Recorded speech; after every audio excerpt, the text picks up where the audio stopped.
I just made a video a bit ago about coping mechanisms and just how coping with the world and such.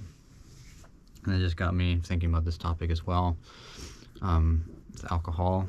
I'm currently 28, about to turn 29, and I've never had a legal drink of alcohol. Like, I've never gone to a place and had a drink. I've never had an alcoholic beverage since I've been 21. Really since I've been 18. But I have had a fair share of alcohol in the past. I abused it pretty intensely in high school, especially I guess it was my freshman year through like my early senior years of pretty much all of high school. I was abusing alcohol specifically, and I smoked a lot of weed too, even though that did not make me feel good at all, and I wasn't always but it did distract my brain. But I'll probably make another video about that subject is separately, smoking weed and stuff. But yeah, I used to, back in high school, that was a big coping mechanism for me. I had such low self-esteem, and alcohol made me somewhat more outgoing. I was a very quiet person. I have autism, and I've always been that weird guy. I've never been able to express like the way the world says that you need to be extroverted, outgoing, and to be talkative, or you're just a weird person and you shouldn't be accepted. That's how I've experienced the world, at least. And I always struggle with that, and always wanted to make friends, wanted to be around people, but people never liked me for some reason, and it always confused me. I don't know why they like me, and it's it's because I don't really talk, I don't know what to say. So the alcohol would bring that out of me. I would be able to say things and not really care what I'm saying. And so that was a big thing. It actually made me feel good. And that's why people drink alcohol. Usually it makes you feel different and makes you feel intense. And I guess I would say I was a happy drunk, but I was also kind of destructive when I would things. I would just get crazy and wild and run around and punch holes in the wall and shit.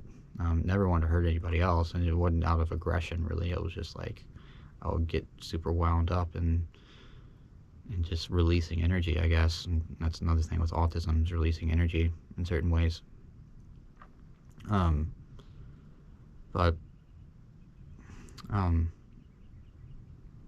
I abused alcohol pretty intensely for those years in high school, and it was more I wouldn't drinking all throughout the week or anything. I mean, at school, but it was always on the weekend. I'd be looking forward to doing that, and it was binge drinking. I would drink a shit ton of alcohol, and it was hard to get our hands on it too. I mean, we were young. We were 15 to 17, 18. Not even 18. I wasn't drinking when I was 18. It was mostly from the ages of 15 through 17 that I was drinking very heavily. And anytime we get our hands on it, though, we were drinking all of it for the most part. I really got to that point. And there was just it was not something that was sustainable for me, not that was good for me. If I would have kept with it, I don't know if I would be alive at this point. There was a few times when I was young in that time that were a bit scary for me, thinking back on it now. But of course, when you're intoxicated, you don't care about anything for the most part. There was a time I remember you just smoke a whole pack of cigarettes after drinking, a binge drink and stuff too. Those things went well together. They just, not well in a good way, but it felt that way at the time. And I just remember this one time I had been drinking a lot throughout the evening, and sometimes I would lose count a lot, and I didn't know how much I was drinking. And I was smoking cigarettes and stuff, and it was getting later, I guess. But I remember I was smoking a cigarette, and I just I don't even know how many I'd had, but I started feeling bad, and all of a sudden I'm just kind of started falling asleep, kind of. I guess I just kind of passed out, And like I remember my friends looking at me like, "Oh, you don't look very good, man." That was like the last thing I remember. And then I wake up and it's the next day and it's bright and sunny and I'm like, "What the fuck?" But I probably could have easily died that night if I would have like fallen on my back or something, and like I could have thrown up, and like who knows what could have happened that night. Um, and there was a time that I went to a party. Like, it was the one time I ever went to a party, and of course, dealing with socializing. Oh, I gotta drink more alcohol. I gotta get really drunk, and then I can talk to people. So it was just like the whole night. Like I remember I drank a good amount at the first part. That was like at this other person's house, and then like the neighbors were getting all sus. So we ended up going somewhere else. So I drove like fairly drunk to this other person's house, and then I drank a shit ton more there. And then next thing I know, I'm just like feeling this like really just like I was fucking crazy. Um, I This is the only time I really experienced like a true blackout, where I just like there's like holes, like it was black, and then I remember a little bit of something hazily, and then it's black, and like it was coming back like that. And I remember going outside at the end of like the evening, and like it was fairly like almost like it's like hazy, and then I like got to these stairs, and I remember seeing people smoking cigarettes, and I was like, oh, like cigarettes, and then like I remember kind of getting like urged on by my friends to go down the stairs, and it just went black there. And then it was like came in like a little bit. I was like trying to like I started freaking out, I guess. I didn't know I was freaking out. And um I didn't have, my phone was dead, and I was like, I guess I was freaking out, so I wanted to call my mom. I was like, I don't know what to do. Like, I guess I started freaking out, and I asked some like random girl, like, hey, can I use your phone? And she let me use her phone, and I called my mom. Apparently I don't remember really talking to her. There's like a very hazy, vague memory of hearing her voice, but I remember doing that, and then went black again. And then next thing I know, I'm in my car, somebody's driving me home, and we weren't very far from where I was living. And I opened, we were in this like cul-de-sac, I believe. It was dark outside, and I remember opening the door and puking into the street. And then I remember getting to my house and seeing my house like in a big like shape of my mom at the front door, and it was just black and just looked like deserted and weird vibe. And then I remember like hitting the bed and then just waking up the next day, and there was like a trash can sitting next to me. It's my mom, I guess, had put it there. And I remember I went downstairs the next morning, and my car wasn't in its usual spot. I'm like, what the fuck, where's my car? And it was like parked in the front of the house. My friend had left it there, I guess. But that was like another crazy experience that I had. And then I think it was like the summer after that, I was probably the peak of my substance abuse. It was getting easier for us to get our hands on alcohol, and we would be buying like giant things of like liquor and vodka and whatever cheap stuff we could get. And we just started having connections with people to buy us stuff. And there's this guy's house we used to hang out at a lot. It had like this separate garage, and it had such weird vibes up there. I did not like it. It was like very weird, like lighting, and it was just smelled so nasty and dirty up there, like weird chemical smells and stuff. But it was like a place to hang out, and our parents not come and like catch us, and we could do what we wanted to.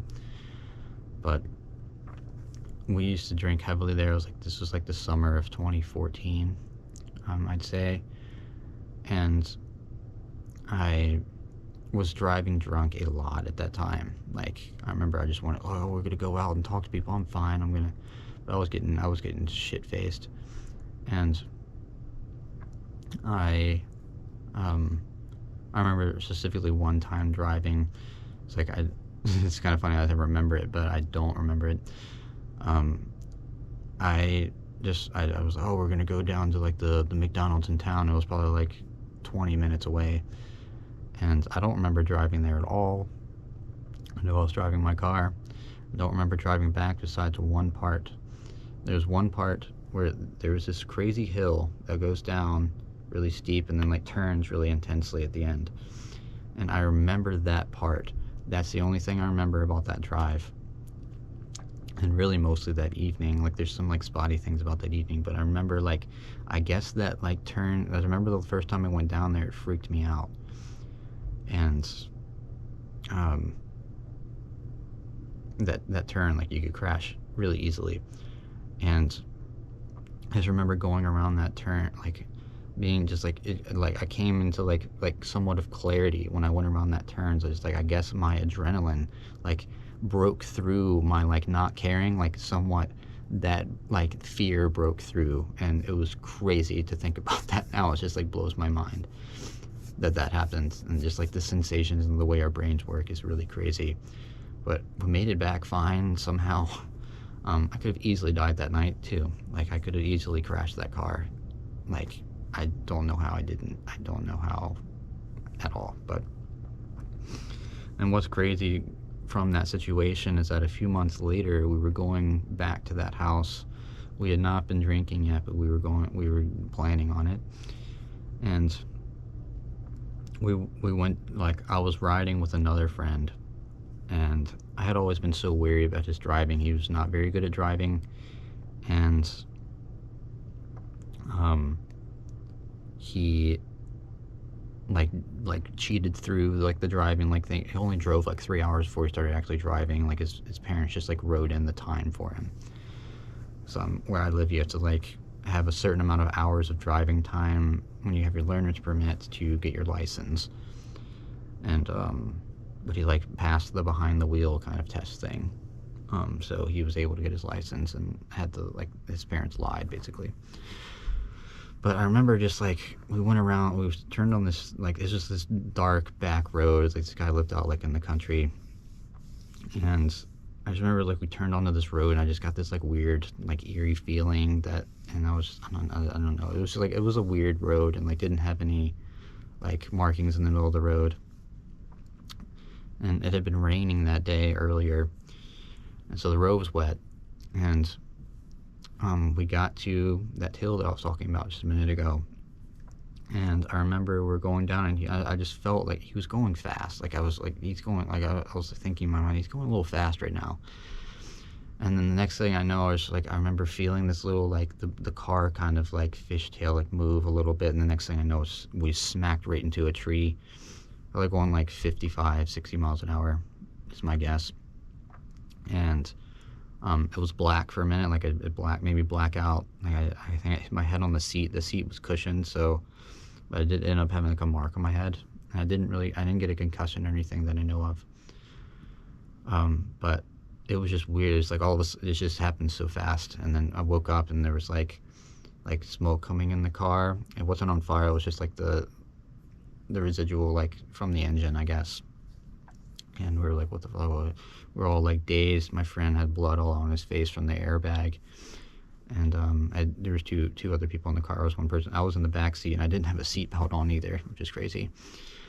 But we got out, and I remember this person like stopped and was like, "Oh my God, like, were you guys drinking?" And he's like, "We're like, no, we weren't drinking." And he's like, "Oh, if you were, I wouldn't have called the cops or whatever." And it was weird. But and then like the ambulance ended up coming, and everybody was fine. Somehow we were fine. But it was crazy that happened there. And I remember it was so crazy. I was so into like the alcohol and stuff at that time. I was just like, I'm fine. Like, why don't we just go drink? Like, well, let's go. I still want to go over there and have a night. And it's like, but I'm not doing that. And I was, yeah. But I just haven't had a good past with it. And I just have a completely different way of thinking about alcohol now and into my adulthood. And I went down to this like soon after that. It was probably like a few months after that. I was like going into my senior year, early senior year, like the spring of the end of my high school. I started getting into like health things. I wanted to try to be healthy. I wanted to try to eat healthy. I'd always been somewhat interested in that, and I never thought I could do something like that. So I was like, I wouldn't be able to eat the food that I like so much, and I was always so picky eating like food as a kid. So I started to start eating healthier, and I um, just like exercise and stuff like that. And I guess like that's what became my new coping mechanism, was distracting myself in that way, um, and had some like a goal to go after all the time. But I stopped drinking alcohol straight out. The last time I had like an actual alcoholic beverage was on my 18th birthday. I drank a beer with my dad just for like the novelty of it, I guess. But now I feel very strongly about alcohol, and I'm very like fairly strongly against alcohol. Obviously, it's your choice to drink alcohol, and but I feel like a lot of people don't understand that they are trying to cope with things like why you just like, and just like how just normalized drinking is, and just like you just go out and you drink and go to bars and just want to be drinking all the time. It's like you're like you're trying to cope with something, but I feel like people are in denial of that. And there's something wrong in your life probably if you're needing to drink and do things like that. You're trying to distract yourself from like what negative things in the world, and just like you dealing with your life. Like you wouldn't be drinking. I feel like you wouldn't be drinking if you enjoyed your life, if you were happy. It's a hard world to be truly happy in. But I just feel like strongly against alcohol now. I do not like alcohol. I do not like drinking culture at all. And I'm very happy to be distanced from it and out of it. And it's crazy. It's like people my age, most people my age, people in their 20s are just drinking heavily, going out and partying all the time and shit. Never been a partier. I don't like socializing. I don't like big events. I don't like shit like that. I want wholesome, be at home, wholesome, be around people that I love and that actually care and have deep conversations with them. That's what I value in life. But I just feel like it just kind of goes along with like the way I feel about like healthy food and stuff too, and taking care of yourself. Obviously, like it's all very much a personal choice if you're gonna take care of yourself or not. But I just feel like alcohol companies, people that like these big names in alcohol that and this way they use all these marketing things, just like these like food companies do, and like processed food companies to like addict children to food, and their garbage products that don't provide them with anything, try to make them all flashy and fun, and like you should be doing this, like make it enticing. I just hate fucking marketing. I hate advertising. I hate all that shit so much. It like really grinds me up. It's like all these people want to fucking do is make money from you. That's all they're doing. They want to use you. They want you to have this product. They want you to keep buying this product to make sure you keep giving them money so they can be fucking rich as fuck. And that's all it is. That's what the world is. That's the world we live in now. They're going to find ways to make things to make you sick and unhealthy, and to keep you addicted to their things, to keep you as a customer so they can make shit tons of money off of you and make you sick, and it makes you even worse because you can't get away from it. But I'm gonna get more into that another time. I just get wound up about stuff like this and the way I think about these things. But I fucking hate these big companies. I hate them so much. And I just hate the culture that goes along with it and how accepted it is. And it just really, really grinds my gears, really pushes my buttons. And I don't like that shit. So I'm just very against it. I will not be partaking in alcohol anymore in my life. I will not support those companies. I will not support that poison substance. I will not put it in my body. All I've got at the end of the day is my body. Like, yes, we're all just gonna die. My body's gonna rot in the ground or get burned, but one day. But I want to try to feel the best I can, and I'm trying my best. It's hard in this world, and I understand that people go to alcohol. It's an easy thing to go to. Takes the pain away for a little bit, but it also takes you down with it. and that was something I really much experienced at that time too. It just made me more depressed. Um, in high school, I was trying to deal with it from a depression standpoint, and yes, I still deal with depression nowadays. It just this world is hard not to be depressed in, especially when you think the way that I do and deal with the things that I do, the way my brain works. Um, but I'm trying my best, and the alcohol just made it worse. And I realized that. I'm glad I realized it when I did. I started having really bad dreams. I started having really intense paranoia dreams when I was drinking heavily towards the end, and it scared me. And I can't even imagine how much worse it would have gotten. And yeah, that's how I feel about alcohol. I don't like it. I wish it wasn't so normalized, and I will not be partaking at all ever again. So that's what I got to say about the subject. So thanks for watching, and catch you later.